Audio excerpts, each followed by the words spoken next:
Bonjour à tous et à tous, aujourd'hui on se retrouve dans une nouvelle vidéo. Alors aujourd'hui on va entamer une série de vidéos que j'ai en tête depuis un petit moment, j'avoue. Ça va tout simplement être mes recommandations du mois. Je sais que c'est le genre de vidéo qui se fait pas mal, que ce soit sur YouTube, TikTok, etc.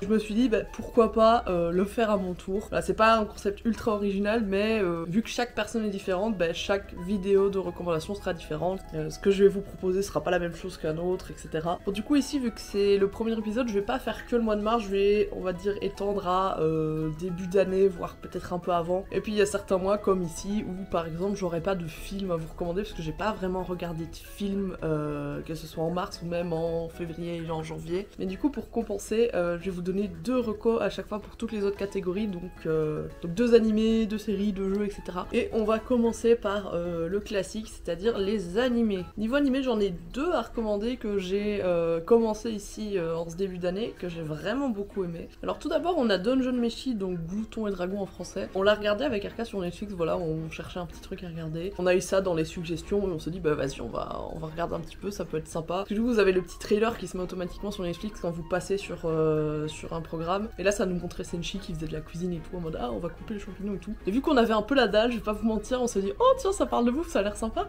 Et waouh, quelle surprise, genre vraiment, j'en avais déjà vite fait entendu parler parce que c'est quand même un animé qui a fait un petit peu de bruit quand il est sorti. Mais je m'attendais pas à autant kiffer. Genre nous du coup on a vraiment été happés par tout l'aspect en mode oui ils vont combattre des monstres et ils vont commencer à les cuisiner en plat, genre ils vont faire du rôti de dragon, ils vont faire des salades, des trucs frits et tout avec plein de trucs de monstres. Ok, c'est original et tout, mais en plus de ça l'histoire est vraiment super bien, super intrigante. Évidemment je vais pas vous en dire trop pour pas vous spoiler, mais il y a quand même un fil rouge, c'est pas juste on part à l'aventure et on mange des monstres, non il y a quand même un objectif. Et ouais, il y a des trucs j'étais pas prête, certains retournements de situation, ceux qui ont vu vont savoir de quoi je parle, mais le truc que t'attends depuis 10 épisodes, 12 épisodes, ça arrive enfin, et puis là l'anime il te fait et tu vois ce truc là que t'as attendu si longtemps, cet instant de bonheur où tout le monde est heureux, schlac, on va tout casser maintenant.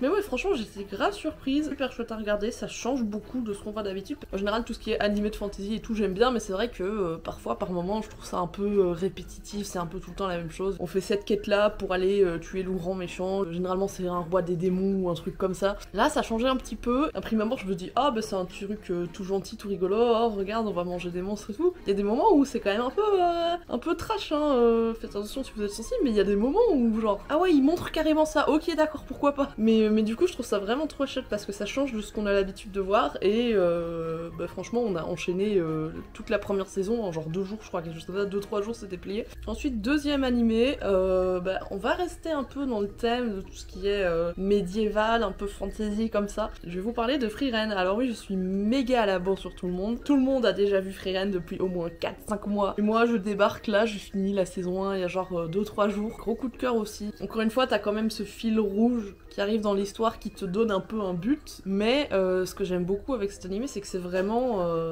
que le principe c'est de prendre son temps. Enfin c'est un peu tout le plot de l'animé, pour ceux qui ont vu vous allez capter, mais en gros c'est pas oh mon dieu il faut absolument qu'on aille là-bas, il faut qu'on fasse un maximum de trucs, il faut qu'on fasse ça et tout le temps dans le rush. Non c'est ok il faut qu'on aille là, mais si on doit passer 3 ans dans cette ville parce qu'il y a tel truc à faire, on va passer 3 ans dans cette ville, on va pas se prendre la tête, on va faire notre petite vie, voilà, on va aider les gens, on va aller manger des petits gâteaux, on va se mettre bien, enfin tu vois. Et moi j'aime beaucoup vraiment cet aspect un peu plus chill, et pourtant c'est pas ennuyant parce que croyez-moi qu'il y a quand même des combats, surtout vers la fin de la saison, ultra stylés, ultra tu sens toute la tension, enfin Ren elle est juste trop forte, franchement elle est ultra badass, on dirait pas comme ça, mais la meuf elle a un niveau de pouvoir incroyable. Et ouais c'est vraiment un animé qui prend son temps. Je trouve ça bien parce que du coup c'est cohérent avec ce que veut nous raconter l'histoire. Mais l'histoire elle se concentre vraiment autour du temps qui passe. Moi ce que j'ai vraiment adoré plus que tout dans Frieren c'est vraiment les personnages. Les personnages sont ultra touchants, ultra bien écrits. Que ce soit le personnage de Frieren qu'on voit quand même commencer à beaucoup évoluer sur sa façon de voir les choses, de voir le monde, etc. Moi, gros coup de cœur, c'est sur Fern aussi. Fern, incroyable. On la voit tout début, quand elle est vraiment toute petite, et puis tu la vois grandir, tu vois les années qui passent et tout. Tu vois son évolution et tout, et enfin, vraiment, c'est trop bien. Bref, je suis à la bourre sur Frieren, mais est-ce qu'au fond, c'est pas un petit peu le message animé de prendre son temps? J'ai voulu prendre mon temps, j'ai attendu que la hype elle passe, je me suis dit, tiens, ils l'ont mis sur Netflix, c'est l'occasion, moi qui voulais le regarder. Bon, j'ai pas pris mon temps pour le regarder, en 3 jours c'était plié aussi, mais ça c'est un détail. Alors maintenant, on va parler de séries. Je vais vous donner 2 recos de séries. On va commencer avec une série qui a fait pas mal parler en février. Mine de rien, là, ça fait déjà plus d'1 mois qu'elle est sortie. Je vais tout simplement vous recommander Bref 2. Alors, il y a sûrement plein de gens qui l'ont vu aussi. Il y a peut-être des gens qui, comme moi, ont pris le train en marche des années et des années après. C'est-à-dire que à l'époque, Bref, c'est sorti sur YouTube, etc. Il y a genre 10 ans. C'était des petits épisodes de 3-4 minutes à tout casser. C'était très chouette. Je sais que ça avait beaucoup de succès et tout, mais moi, je sais pas, j'avais pas... À l'époque, j'en avais pas forcément entendu parler plus que ça. Je crois que la première fois que j'en ai entendu parler, c'était peut-être il y a... allez, 6 ans, 7 ans, un truc comme ça. Je savais que c'était une série qui était vraiment appréciée et que c'était un classique sur internet, etc. C'est pas que j'avais pas envie de regarder, mais c'était pas forcément dans mes priorités. J'étais en mode bah ouais, faudrait que je regarde un jour, mais voilà, je remettais le truc un peu loin. Et puis ils ont lancé la saison 2 comme ça du jour au lendemain. Ok, il m'a dit ah mais tu veux pas qu'on regarde et tout Bref 2? Et là je lui fais mais tu sais, j'ai jamais vu Bref 1. Il a fait ah bon? Du coup on a regardé toute la saison 1. Encore une fois, c'est des épisodes de 4-5 minutes à tout casser. Allez, il y en a quoi 80, un truc comme ça, mais vu que c'est des épisodes de 4 minutes, tu les enchaînes assez rapidement. Si je dis pas de bêtises, je pense qu'on a tout vu sur la même journée. Du coup, on a voulu mater la saison 2. Et waouh, j'étais pas prête. Alors déjà, la saison 1 était vraiment chouette. C'est vrai que moi, la saison 1, du peu que j'en avais entendu parler, je voyais plus ça comme un truc un peu parodique, humoristique. Alors oui, c'est ça, clairement, c'est ça le cœur de Bref 1. Mais j'avais pas conscience qu'il y avait parfois des sujets un peu plus sérieux, genre je pense à l'épisode de la grand-mère. Ce genre de petits trucs où tu dis ah ouais, quand même, c'est un peu plus profond que ce que je pensais. Et puis là, t'as la saison 2. Tiens, toutes les questions existentielles de ta vie, tiens! Alors oui, j'ai chialé, je suis hypersensible, donc de toute façon c'était évident que j'allais chialer. Mais je pense que tout le monde a été un peu surpris, mais dans le bon sens que la saison soit vachement plus profonde déjà. C'était plus des épisodes de 4 minutes, c'était des épisodes de 30-35 minutes maintenant. Ils ont quand même réussi à garder l'ambiance et le rythme un peu iconique de Bref 1. Et ouais, il y a des moments où t'es là, t'as une phrase, tu vas la repasser dans ta tête pendant 3 jours, tu vas remettre ta vie en question. Franchement, c'est le genre de série, si vous sentez que vous avez besoin de pleurer un bon coup, regardez, ça va vous faire du bien. C'est vraiment genre, tu vas pas pleurer en mode je suis désespérée, c'est la fin du monde et tout. Tu vas plus pleurer en mode, tu vas un peu libérer un poids que t'as. Et ouais, vraiment, je vous le recommande. Faites comme moi, si la saison 1 vous tentez pas plus que ça, prenez le temps de la regarder, c'est assez rapide et après vous enchaînez sur la saison 2. Là, vous allez être bluffé, il y a des mises en scène, des sortes de métaphores et tout qui sont vraiment super bien trouvées. Il y a des scènes où tu comprends tout. Juste grâce à la mise en scène, enfin c'est vraiment incroyable. Ensuite, deuxième série, alors on va totalement changer d'ambiance, on va changer de registre et tout. Je vais vous parler de la série Agatha All Along, donc de chez Marvel, qui fait suite à WandaVision, Doctor Strange 2, etc. Évidemment, en tant que giga fan de Wanda, vous les voyez juste là, toutes les figurines. C'est vrai que la série m'intéressait, mais j'avais pas encore pris le temps de la regarder. Parce que du coup, quand elle est sortie, on avait plus Disney+, donc c'est vrai que j'avais un petit peu décroché de Marvel récemment. Avant ça, les derniers trucs que j'avais regardés sur le MCU, après c'était la saison 2 de Loki, et alors le film Ant-Man 3, donc ça faisait un petit moment. C'est vrai que la série de Agatha, dès qu'elle avait été annoncée il y a quelques années, c'est vrai que j'étais déjà en mode waouh, trop bien, ils vont faire une série sur Agatha, parce que voilà, j'aime vraiment bien son perso aussi. Donc encore une fois, j'avais pas forcément pris le temps de le regarder, puisque comme je vous disais, j'étais un peu moins dans ma phase Marvel, donc j'étais plus en mode ah, je vais regarder plein d'animés et tout. Mais du coup, je me suis un peu imposée de la regarder, tout simplement parce que à la Medinasia de mars, le vendredi, j'étais en Scarlet Witch en duo avec Luan en week-end. De toute façon, vous avez vu dans le vlog, si jamais vous l'avez pas vu, je vous le mets en fiche. Et du coup, j'étais en mode, je connais quand même Billy Maximoff parce que j'ai vu WandaVision, etc. J'ai vu Doctor Strange 2. Mais ce serait quand même pas mal si j'avais vu la série Agatha avant d'être toujours là, comme ça j'aurais plus de rêves. En même temps, je me suis dit que ça allait me re-hyper autour du perso et tout. Donc j'ai regardé, je savais pas trop à quoi m'attendre parce que comme je vous disais, j'avais un peu lâché le MCU, donc je savais pas trop où ça allait aller. Et c'était trop bien. Genre, indépendamment du fait que ça suit la continuité de l'histoire avec un peu Wanda, mais pas vraiment, hein. No spoil, mais voilà, compliqué. Comment Agatha a évolué, qu'est-ce qu'ils sont devenus, etc. J'ai vraiment adoré, mais de toute façon, moi en général, tout ce qui est magie, sorcellerie et tout, c'est vraiment ce que je préfère. Tous les persos qui ont des pouvoirs magiques, etc., c'est vraiment mon délire. Sur les RPG, moi, dès que je peux, je joue toujours la classe mage, enfin voilà, tout l'aspect sorcellerie, avec le sabbat, etc., les sorcières, Salem, tout ce délire-là. Ça m'a vachement rappelé la série les aventures de Sabrina, que j'avais regardé à l'époque, qui était vachement chouette aussi. J'avais un peu... je trouve que la série, elle reprenait un peu cette vibe, et j'ai vraiment bien aimé. On en apprend beaucoup plus sur Billy, il y avait des trucs, j'étais en mode ah oui d'accord, la révélation, genre cette phrase qui du coup ne sera pas un spoil pour ceux qui n'ont pas vu, mais ceux qui ont vu vont capter. Il a les yeux fermés, il hurle, il fait Tommy. Le moment où j'ai capté tout ce qui venait de se passer, j'étais en mode Waouh, la dinguerie. Agatha avec son passé, etc. et tout, enfin, franchement, elle m'a touchée aussi, Agatha. Hein. C'est vrai qu'à l'époque, je l'aimais bien, mais je suis en mode, ouais, ça reste quand même une méchante, gna.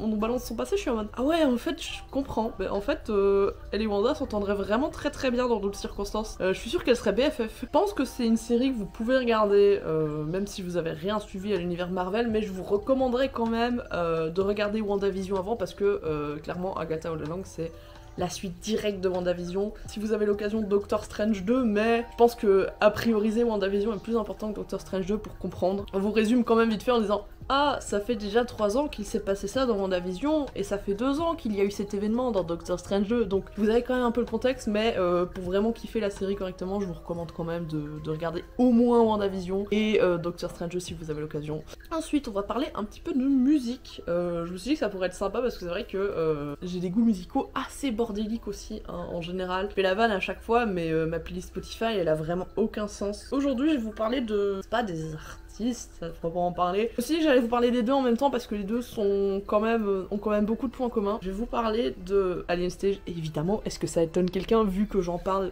dans toutes mes dernières vidéos. Et je vais en profiter pour vous parler de Milgram. Alors, qu'est-ce que c'est Alien Stage? Qu'est-ce que c'est Milgram?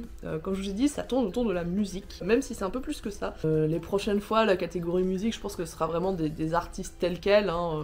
Je vais essayer de pas trop vous en dire sur les deux, juste le plot pour vous donner envie. Donc Alien Stage, Milgram, c'est deux séries de clips, on va dire ça comme ça, que vous pouvez retrouver sur YouTube, donc je vous mettrai les liens en description en vrai, puisqu'il n'y a pas vraiment de dialogue à part quelques rares exceptions. Vous allez du coup avoir toute l'histoire qui vous est racontée au terme de ce que vous voyez, mais aussi la traduction des paroles, parce que c'est très important. Si vous regardez, activez les sous-titres, sinon vous allez rien comprendre. Donc c'est vraiment une série de clips musicaux qui se suivent. Alors déjà les chansons sont incroyables, moi je les écoute en boucle, surtout celle de Alien Stage, j'avoue.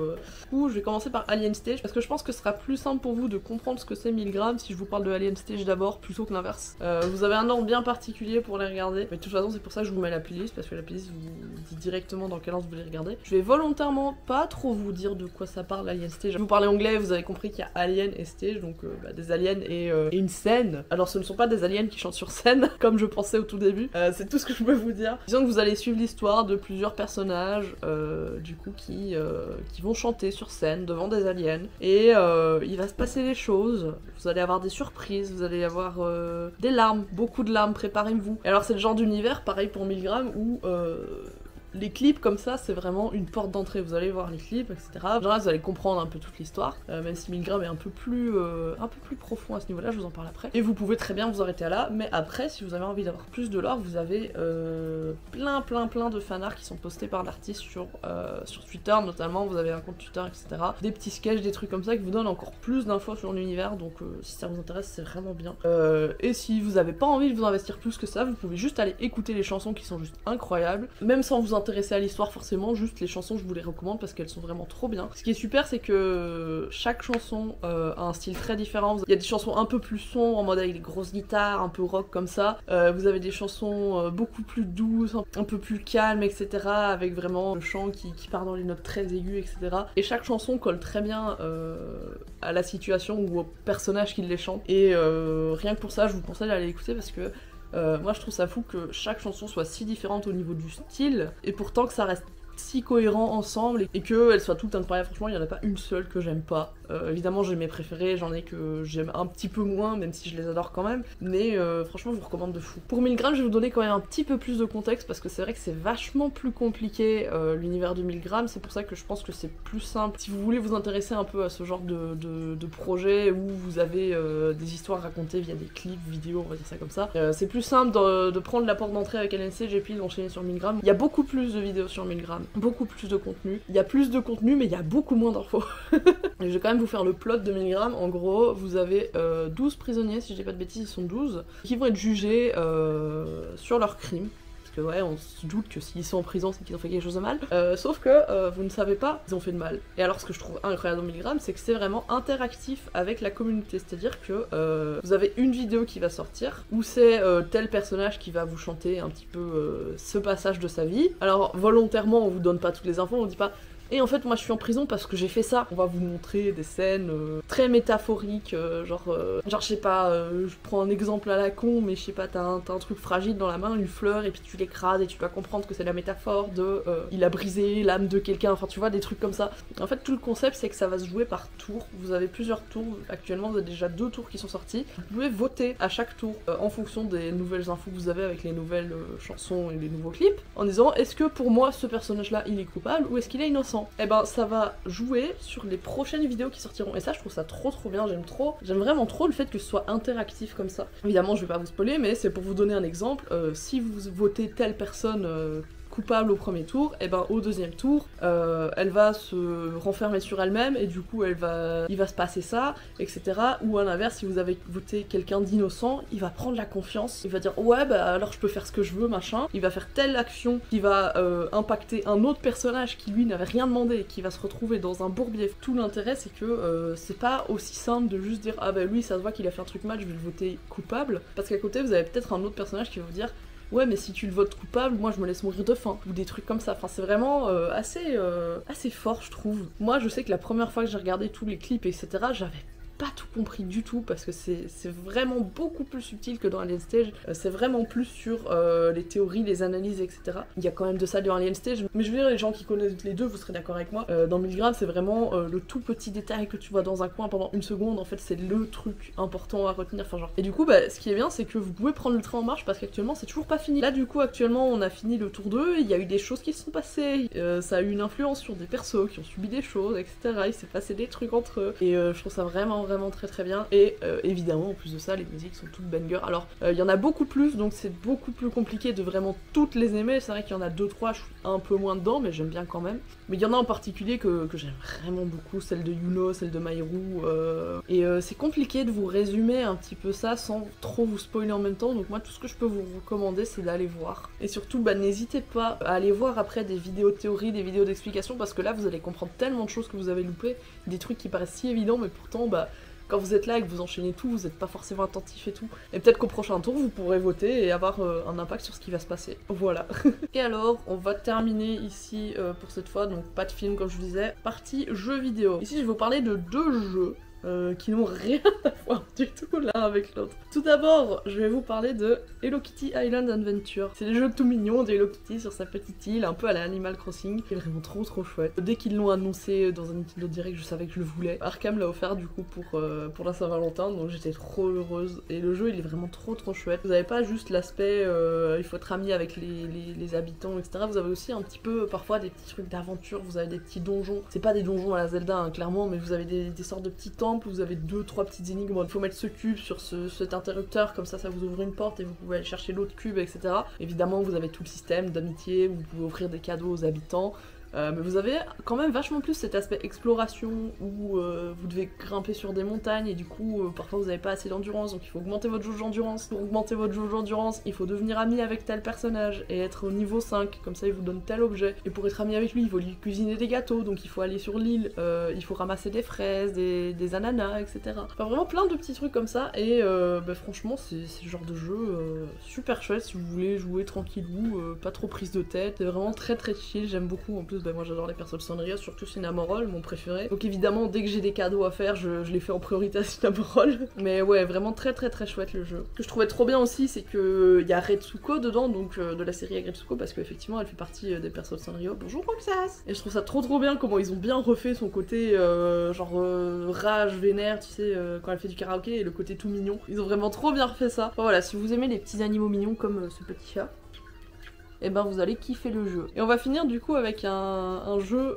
dont je vous ai déjà parlé. Mais déjà j'avais pas forcément d'idée d'autres jeux à vous recommander ce mois-ci, mais en plus je me dis que c'est l'occasion parfaite pour encore vous en parler parce que vraiment ce jeu mérite tellement plus d'attention. Je vais vous parler de Rain Code, voilà. Vous avez compris du coup avec mon cosplay de Shinigami, vous l'avez vu dans la vidéo de la Midinasia. Si vous ne connaissez pas Rain Code, j'en profite. C'est un jeu du coup vraiment d'enquête, détective, etc. Enfin d'ailleurs le nom entier Moi je dis toujours Raincode parce que j'ai la flemme, mais le vrai nom en entier du jeu c'est Master Detective Archive Raincode. Évidemment je vais pas dire ça à chaque fois, mais du coup comme vous avez compris grâce au titre, ça parle de détective, ça parle d'enquête, c'est un jeu d'enquête, d'énigmes, etc. qui a été fait par les mêmes équipes que les jeux Danganronpa, donc vraiment si vous avez adoré les Danganronpa, je suis sûre que vous allez adorer Raincode. C'est ça d'ailleurs que je comprends pas pourquoi le jeu est pas plus connu, et même si le jeu est quand même assez différent parce que du coup il n'y a pas tout ce qui est procès de classe, etc. Vous avez quand même tout cet aspect enquête, il faut trouver des indices sur les lieux du crime, etc. Et puis il faut utiliser des arguments au bon moment dans les combats, enfin tu vois, t'as quand même un peu cette mécanique qui revient. Et bah surtout, bah évidemment, l'ambiance du jeu, l'humour, les vannes, le chara-design et tout, c'est vraiment très similaire, mais en même temps ça a sa petite touche et c'est ça que je trouve trop bien. Un petit résumé de l'intrigue pour vous donner envie. En gros, vous êtes un détective, personne s'en serait douté. Vous vous réveillez comme ça dans une gare et vous avez perdu la mémoire, vous avez zéro souvenir de qui vous êtes, où vous êtes, ce que vous faites, etc. Et en fait vous vous rendez compte que vous devez prendre le train qui est toujours dans 5 minutes, donc tu rushes ta vie, t'arrives dans le train, tu questionnes les gens qui sont dans le train, tu leur demandes qu'est-ce qu'on fait là, etc.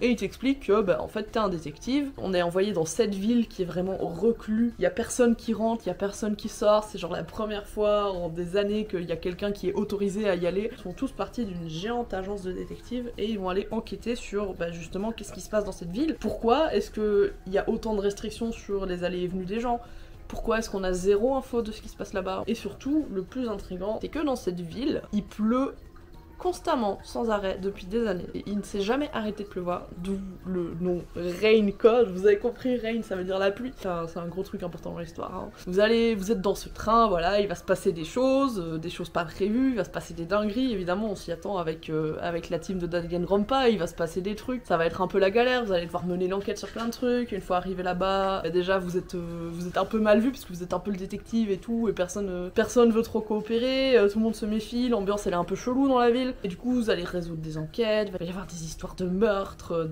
même de tueurs en série, etc.